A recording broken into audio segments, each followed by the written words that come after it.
Alrighty, welcome everyone.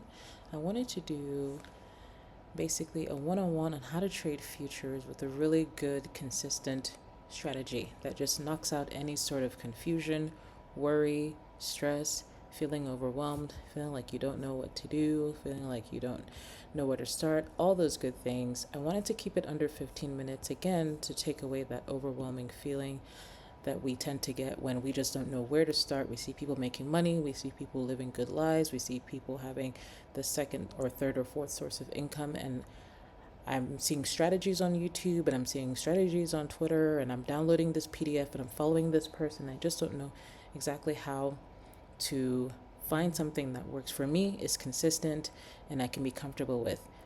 If this is you, this is the perfect spot for you. I'm not going to take up any of your time.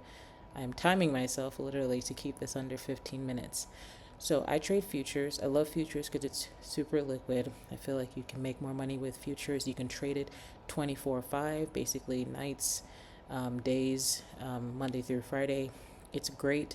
It's very flexible. But the problem is you want to trade, you hear people trading, and then you don't know exactly how to or what strategy to use.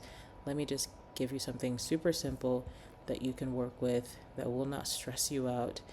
I guarantee you that. And the more you practice it, the easier it becomes, and it is just what it is.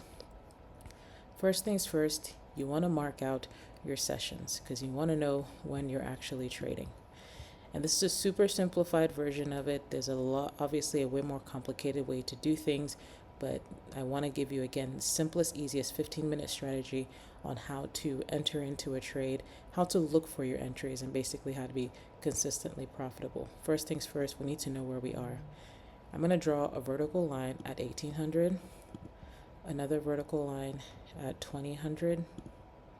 That is not 2000. At 2000, vertical line at midnight. Where you at? Another line at 2 a.m. 2 a.m. here. Great. Another line at 5 a.m. Yes, all these lines matter. They demarcate different sessions, and you need to know where you are. Part of getting confused is that you don't know where to start. You don't know where you are. It's like being in the middle of the ocean. And so if you have lines here that demarcate your times, then you know where you are and you know what to look for. And let's go to 10 a.m. Okay. All of these lines mean something, okay? I'm going to quickly tell you what they mean. From 1800 is when market every day opens up. We all know I've said futures is 24/5. So you're like, what do you mean it opens up if it's basically 24/7 for 5 days? The market goes to sleep like at around 4 p.m., 4:14 p.m. Eastern time. And so nobody trades between 4:14 p.m. to 1800. So it's nice to know 1800 is where market opens up. There's just a lot of movements of candles, nothing crazy. Some people include this to be Asia, but I say Asia starts here. Asia starts from 2000 Eastern time, and yes, everything is Eastern, all the way to midnight. You're going to take a horizontal line and look for the lowest price right here, and then you're going to look for the highest price, which is probably going to be right up here, but you can mark it right there. That's your time. And then this is just a lull in between, pretty much between 12 and 1 o'clock. You can sometimes include it in London. It's up to you. I do for the most part. But for this example, I'm going to show you, I'm going to put London mark right here. So I'm going to mark the lowest part of London, which is down here. I'm going to mark the highest part of London, which is up here. And then this is a little bit of a lull here, 5 to 7. The market kind of goes a little quiet. This is also London time. Let me make sure you're seeing everything. So this is Asia. This is London. And this is right here. Hold on, what is this? 9:30. This is New York, and I'm going to put New York as NY. Okay. While I'm doing for what I'm looking for with Asia and London, I'm looking for price to show me that it's interacting with these lines. So this is Asia's lowest point. When I look between this is its lowest point. When I look between here, this is basically its highest point. Okay, this is sort of a lull. This is London. Now I look for London's price to go underneath this line or above this line. Does it do it here? No. Typically, if it doesn't do it there, we leave it alone. Now this is 5 o'clock in the morning, and this is usually, like I said, a lull. This is London lunch, but you can use this time frame to decide if you want to enter into a trade or not, especially if you didn't see anything happen here in London. London manipulates price, so London loves to go above Asia or below Asia. And right over here, what I'm seeing is a candle goes above this line, which is London, but also above Asia, and starts to reverse down. This is your trade. This is your trade here. Simple and short. Nothing crazy, nothing fancy. This is your trade. Let's look on a different time period. Here we go. I'm going to take a vertical line. I'm going to mark where market opens up, 1800. Take another line, 2000. Take another line. Now I'm going to just put it at 2 a.m. Where am I? Oh, midnight. Look for 2 a.m. Look for 5 a.m. Look for 7 a.m. Look for 9:30. Nope, that's not 9:30. 9:30. And look for 10 o'clock. There we go. I'm going to look for, this is going to be where market opened for the evening. This is Asia. Let me write Asia.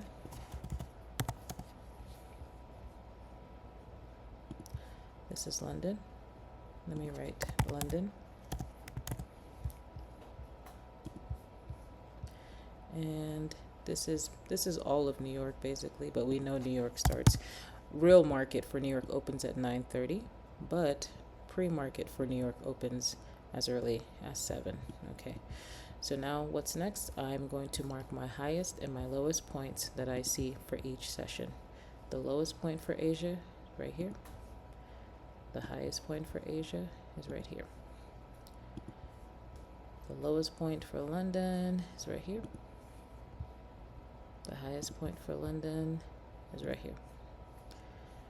And now I look for where price goes above and decides to reverse right back down. And so you have two instances here. Things are never ever perfect. But this is the Asia line, right? This is London, start. And we see London candles open from the bottom here, goes down a little bit. It doesn't get as low as this Asia line. It makes its own low point in London. It goes all the way up, comes over here, and does what? Takes out Asia highest part and starts to come back down. Now, it doesn't go all the way down. It comes back up a little bit more, comes down again, goes back up. So it's taking its time. We're still kind of in the London, but we're in the London lull where price is not. Usually this is lunchtime in London. It keeps going up, keeps going up. Let's say you don't even trade here, or maybe you're not awake for London. You wait until New York, which again starts around at 7. And now you see prices up here. It's above both London's highest point and it's above Asia's highest point. This is your trade. This is your trade. This is where you would take this trade. And for this one, you'd see price enter at 8:05.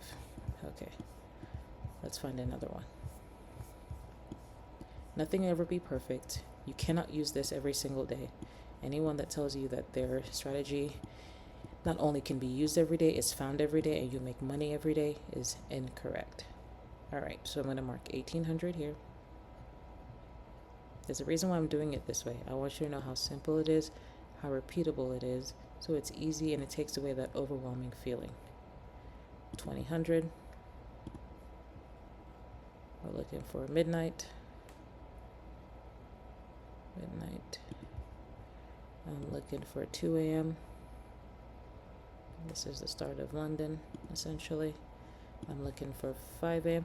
Really, 5 to 7, like I said, is lunch period, but it's still London, so I'm going to draw my line on 7. You can still do the 5 a.m. to 7 and 7 to 9:30, but I'm showing you variations of the same thing. Again, keeping it simple and repetitive. I've marked 7 a.m., I've marked 9:30. This is my Asia.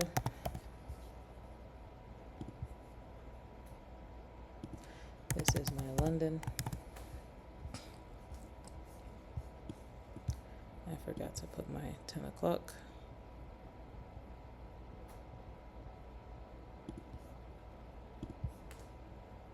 This is my New York. Perfect. I look for my highest point in Asia, which is technically right here somewhere. I look for my lowest point in Asia, which is somewhere here. I look for my highest point in London, which is right up here. I look for my lowest point. New York starts around 7. I look for my lowest point, which is just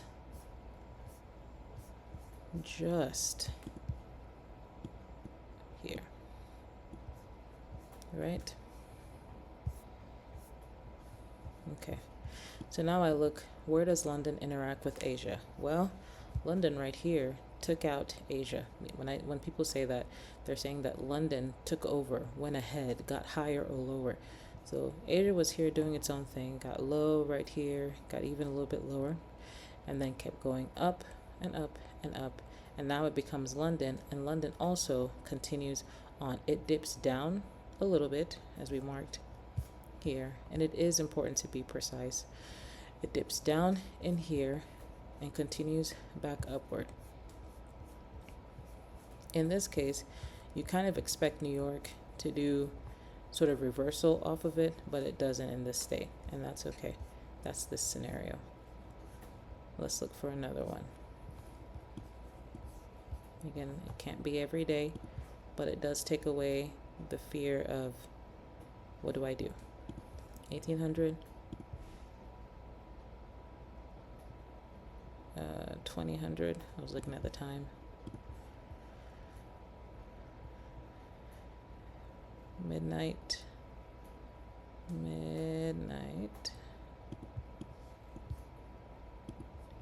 2 a.m.,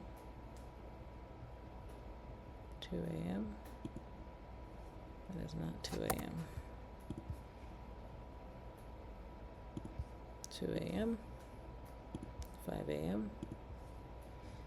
Oh, I said I don't want to do it 5 a.m. I'm going to do it 9:30. And I'm going to move this 5 a.m. over to 7.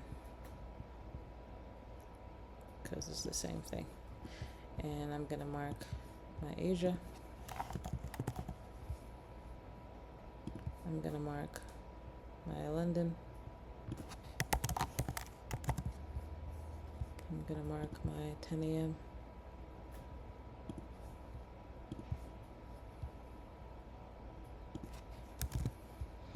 All right. I'm going to look for my high in Asia right here. I'm going to look for my low in Asia right here. I'm going to look for my high in London right here. I'm going to look for my low in London right here. I look at those two because primarily you can trade this during London and you can trade it in New York.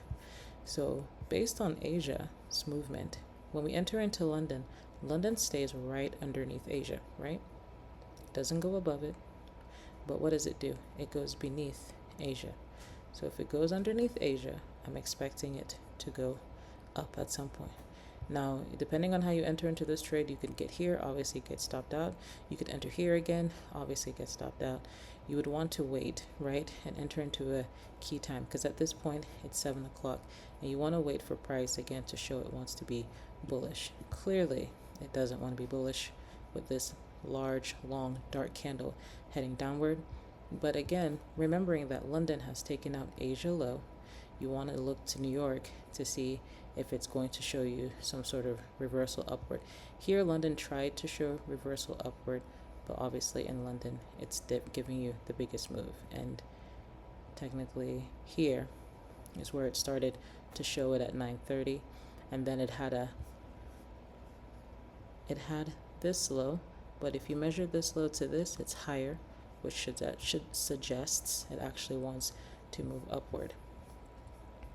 That is the easiest way to look at the charts and figure out a trade, to figure out a direction, to figure out what you want to do. Especially if you're going to be trading in New York. If you want to trade in London, this is also definitely usable. Why? Because London is a manipulative session.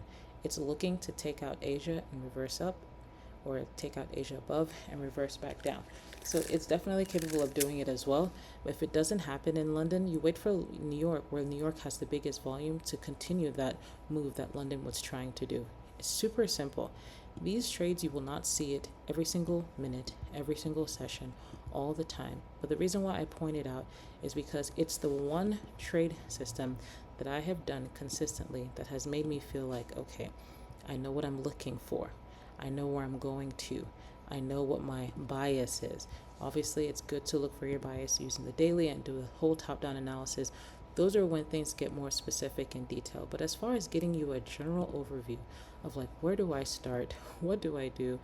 What does this look like? How do I enter into the charts and not feel so confused or overwhelmed or feel like I don't know what is going on? This is the easiest way. I'm going to do one more. This is Asia. Asia's high, Asia's low. Here's Asia's high, London high, London low. Is that right? Okay, and then this is 7 a.m. So this is Asia, this is London. What happens? Asia goes into London, London goes up above Asia's highest price and does what? Reverse. This would be your London time. And then when you wait for New York, you wait for 7 a.m. and you wait for either a continuation of it or a reversal. To me, when it hits this 9:30, I look to see where London had been. London had been this low. Usually I would expect sort of a reversal to the upside. And that's what this is. I try to keep it really simple, especially when I get overwhelmed, when I hear so many different strategies and I want to add more details to my plan and how I do things. When I get overwhelmed, I don't know where exactly to go to. I get confused. I always get back to this. This is the foundation, the skeleton, the starting part, right? For beginners, for experts, whatever. The concept is always this. Every time price in one session or the next session, because it's always a second session, right? Whenever the second session interacts with the first session, its highest point or its lowest point, which would be its data range, expect a reversal. Expect a reaction. If Asia was going down and London is going up, expect London to interact with Asia somewhere and reverse in the opposite direction. That's pretty much it. Try to keep it simple and under 15 minutes. I hope this